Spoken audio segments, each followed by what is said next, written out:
Buenos días, hermana. Es un placer poder dirigirme a todas vosotras y poder compartir unos pequeños pensamientos sobre este bonito discurso que he sacado de la Conferencia General del 2020, la última conferencia, que lo da el Elder Clayton y se llama Los mejores hogares. Él comenta que vio un anuncio publicitario donde había una pregunta que decía, que promocionaba una empresa de diseño de interiores y de muebles que decía, al servicio de los mejores hogares. Y él se preguntó, ¿cuáles son los mejores hogares?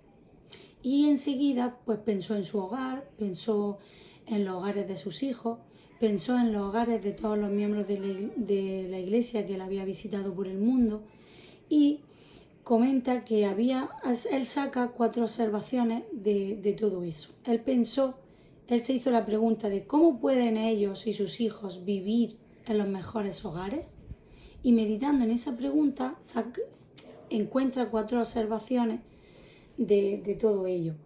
Y bueno, me gustaría tocar esos 4 puntos, esas 4 observaciones, pues sacar lo que yo he aprendido. Supongo que todas lo habéis leído y todas sacaréis pues muchas cosas y con el espíritu se aprende todavía más, pero a mí me gustaría compartir lo que yo he aprendido. Y en el primer punto dice, desde la perspectiva del Señor, establecer los mejores hogares tiene que ver con las cualidades de las personas que viven en ellos. A veces pensamos que los mejores hogares, pues pensamos en la mejor casa, en una casa bonita, con piscina, pero realmente los mejores hogares no tienen nada que ver con la vivienda, con la casa, sino con las cualidades que desarrollamos los que vivimos en ella. Y esas cualidades que son los más semejantes a los atributos de Cristo. Eso nos lleva, para poder adquirir las cualidades que nos hacen parecernos más al carácter de Cristo y a los atributos que Él tiene, pues nos ayuda el vivir el vivir aferrados a nuestros convenios, los convenios que hacemos con el Señor, con nuestro Padre Celestial. Entonces, cuando somos fieles a los convenios que hacemos con nuestro Padre Celestial, progresamos. Y al progresar, pues nuestro carácter se asemeja más al de Cristo. Para poder adquirir dichas cualidades, debemos de seguir el consejo del Señor cuando dice organizaos y preparar todo lo que fuere necesario y establecer una casa. Al organizar y preparar y establecer nuestra vida espiritual, no nuestras propiedades, a medida que seguimos con paciencia la senda de los convenios del Salvador, nuestro hogar, y esto me encanta, nuestro hogar llega a ser una casa de gloria, una casa de orden, una casa de Dios. Entonces es muy importante que para poder desarrollar los atributos que nos ayuden a mejorar nuestros caracteres y a que se parezcan o se asemejen más a los de Cristo, que lleva un tiempo, es necesario que podamos organizar nuestra vida espiritual, para que de esa manera podamos poco a poco y con el tiempo pues parecernos más y que nuestro carácter se parezca más al de Jesucristo. La segunda observación de la que él habla, pues yo quería recalcar, él habla de estudiar las Escrituras y la palabra de los profetas. Los mejores hogares albergan la delicada y vital obra del crecimiento espiritual y la remodelación de nuestras debilidades. Cuando leemos las Escrituras y cuando nos arrepentimos diariamente, pues también crecemos y vencemos nuestras debilidades que cada uno de nosotros tenemos. Y eso pues nos ayuda a seguir progresando y a seguir a seguir mejorando y pareciéndonos más al carácter de Jesucristo. En las Escrituras, cuando nos organizamos, cuando leemos las Escrituras y caminamos por la senda de nuestros convenios, pues la verdad que en las Escrituras podemos aprender muchísimas cosas, tanto en el Libro de Mormón, en Doctrina y Convenios, en la Pelea de Gran Precio, sobre muchas cosas de la vida, porque realmente allí vemos muchos ejemplos de familias con hijos, sin hijos, que obedecen los mandamientos, que no obedecen los mandamientos, y realmente en las Escrituras se nos muestra cómo tienen éxito las familias al vivir en rectitud y cómo pueden fracasar al seguir otros caminos diferentes. Y eso lo tenemos es un ejemplo que lo tenemos constantemente en las Escrituras y podemos aprenderlo y llevarlo a la práctica. La tercera observación es guardar los mandamientos básicos.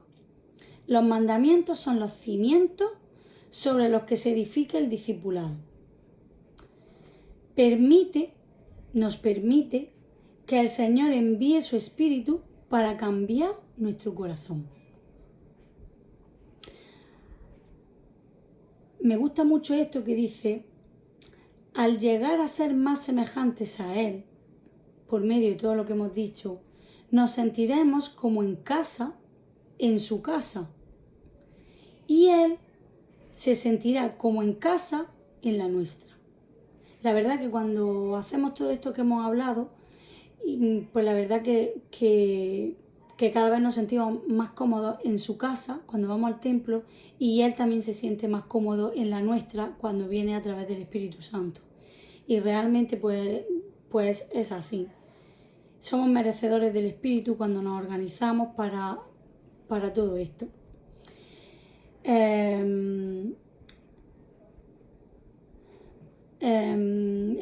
La cuarta observación que hace el Elder habla de que los mejores hogares son refugios contra la tormenta de la vida. Nuestros hogares deben de ser nuestro refugio contra los problemas y contra las tormentas. Aquellos que guarden los mandamientos de Dios prosperan en la tierra. Esto también me ha gustado mucho, porque a veces pensamos que cuando prosperamos, cuando obedecemos, es una promesa que el Señor nos ha dado, que cuando obedecemos los mandamientos prosperamos en la tierra. Y a veces pensamos que prosperar en la tierra es, pues por ejemplo, tener un trabajo, o tener unos estudios que me permitan tener un buen trabajo, que ese trabajo me permita tener tiempo para servir en la iglesia, y que también todo ello me ayude a criar pues más fácilmente a mis hijos y darles las oportunidades de que ellos también puedan tener estudios, puedan tener un buen trabajo que les permita poder servir en la iglesia, y así pues poder criar a sus hijos y prosperar. Eso es lo ideal.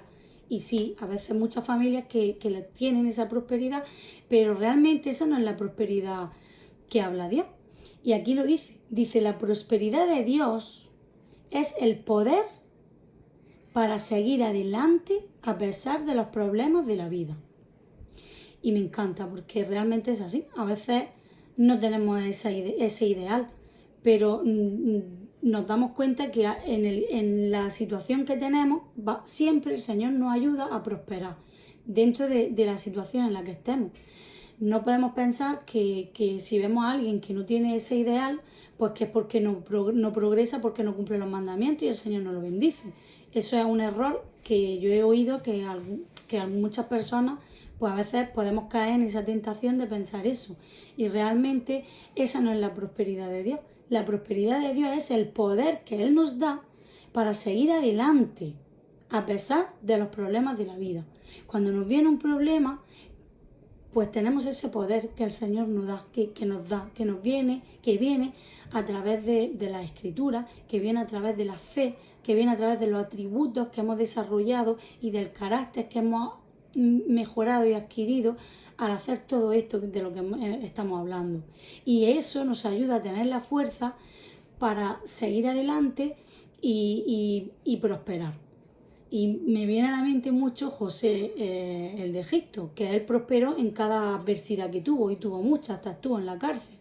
Y no era porque él no cumplía los mandamientos, que él en todo momento nos enseña cómo él no perdió la fe, no criticó a Dios y siempre estuvo, y vemos también cómo el Señor, aunque estuvo en la cárcel, prosperó en la cárcel, aunque lo vendieron su hermano, prosperó y siempre prosperó. Y a nosotros a veces no tenemos lo ideal, pero aunque no tengamos lo ideal no quiere decir que no es porque no hemos cumplido los mandamientos o no lo estemos cumpliendo. Y esto me ha gustado mucho. Entonces la prosperidad que Dios nos da es darnos el poder para poder salir adelante dentro de la adversidad que estamos pasando en el momento. Y él pone un ejemplo que quiero comentar ya para terminar, de que el Elder fue a Paraguay, sí, a Paraguay, y pues había una crisis en ese tiempo, había una crisis muy grande económica, y se reunió con todos los presidentes de estacas de la ciudad, y bueno, pues cada presidente de estaca iba contándole los problemas económicos, los problemas de las familias, de la iglesia, y él cuenta que se sentía muy aturdido, muy agobiado, y cuenta esto, lo voy a leer. Dice, justo cuando el último presidente estaba concluyendo su comentario, me vino un pensamiento a la mente. Elder Clayton, hazles esta pregunta. Presidentes, y le hace esta pregunta a los presidentes. De los miembros de sus estacas que pagan un diezmo íntegro, pagan ofrendas de ayuno generosas, magnifican sus llamamientos en la iglesia, visitan a las familias que se les ha asignado cada mes, hacen la noche de hogar, estudian las escrituras y hacen oraciones familiares diariamente. ¿Cuántos tienen problemas que no puedan resolver por sí mismos sin que la iglesia tenga que ayudarlos y resolverles los problemas? Y él dice que todos los presidentes de la estaca contestaron ninguno. Entonces, él dice, ¿por qué? ¿Por qué? ¿Por qué? Dice, porque vivían en los mejores hogares. Su manera fiel de vivir les proporcionó fortaleza, visión y la ayuda celestial que necesitaban en la agitación económica que los rodeaba. Esto no significa que los justos no vayan a enfermarse, a sufrir accidentes, enfrentar reveses en los negocios o tener muchas otras dificultades en la vida. La vida terrenal siempre conlleva desafíos, pero he visto una y otra vez que aquellos que se esfuerzan por obedecer los mandamientos son bendecidos para encontrar un camino a fin de avanzar con paz y esperanza. Está muy claro. No quiere decir que no tengan problemas, pero los problemas vienen. Te puedes quedar sin trabajo y no tener trabajo, pero siempre van a encontrar el camino y van a ser bendecidos de manera que puedan ellos solos resolver sus problemas, sin necesidad de... A veces también necesitamos de ayuda de otras personas y es parte de las bendiciones que el Señor nos da, pero siempre no es permanente, no es toda la vida, es un momento, en un momento dado de necesidad, pues se nos ayuda, es una bendición que el Señor nos da, pero siempre encontramos el camino para seguir adelante. Entonces es la diferencia. Y bueno, pues me ha gustado mucho eso, y para terminar quería terminar con esta palabra que declaró. Dice, si Jehová no edifica la casa en la que vivimos, en vano trabajan los que la edifican. El Salvador es el ingeniero, constructor y diseñador de interiores perfecto. Que podamos dejar que sea el Salvador nuestro ingeniero y nuestro diseñador. Yo quiero que sea Él mi diseñador de mi casa y de mi hogar, y que diseñe el interior de nuestros corazones, de cada miembro de mi hogar. Yo sé sin ninguna duda que el Evangelio de Jesucristo es verdadero. Sé sin ninguna duda que todas estas observaciones que el Elder nos ha enseñado y que hemos tocado en esta clase son verdaderas. Lo sé sin ninguna duda, por todas las experiencias que he vivido en mi vida, por los desafíos que me ha tocado vivir en muchas ocasiones. Sé que el Señor nos ayuda a prosperar cuando somos fieles, cuando cumplimos con los mandamientos, cuando somos fieles a nuestros convenios, cuando leemos las Escrituras y oramos con poder. Él nos bendice y nos da la sabiduría para saber salir de nuestros problemas, para poder ayudar a los demás y al mismo tiempo ayudarnos a nosotros mismos. Y la verdad es que estoy muy agradecida por el Evangelio, estoy muy agradecida por mi Salvador, por todo lo que me enseña, por el Espíritu Santo, que es mi amigo y mi compañero diario. Sé sin ninguna duda que Dios vive, que nos ama y que siempre nos ayuda y que nos ayuda más de lo que nos imaginamos y que nos lleva de la mano para poder salir de nuestras dificultades.